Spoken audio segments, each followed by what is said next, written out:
tu as gagné le 1000 francs. Ainsi de suite. Ainsi de suite. C'est comme ça que l'étude des marchés se fait. Soit, ça, c'est l'exemple que je vous ai donné, l'exemple de notre monnaie locale, le franc congolais. Maintenant, quand vous êtes en train de trader, ou les gens qui font du trading, ils vont vous dire, soit ils vont miser sur le dollar, euro, différents francs. Si ce n'est pas les francs, ça peut être les choses précieuses, par exemple, diamants, or, plusieurs minéraux.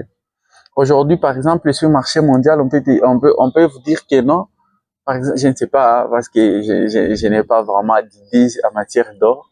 Je ne sais pas, par exemple, on peut te dire, par exemple, 1 kilo. Je donne juste un exemple. Je ne dis pas que c'est vrai, c'est un exemple. 1 kilo d'or coûte 1000 $. Mais toi, tu fais tes études, tu te rends compte, par exemple, le pays producteur de l'or est en difficulté selon tes analyses, tes études, tu te rends compte que non, il y aura carence d'or sur le marché mondial.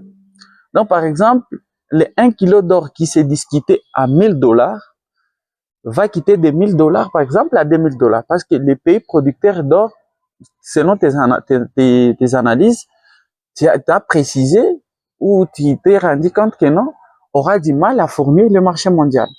Pour dire, l'or va hausser des prix. Donc, ça veut dire, tu vas prendre ton argent, tu vas l'investir dans l'or.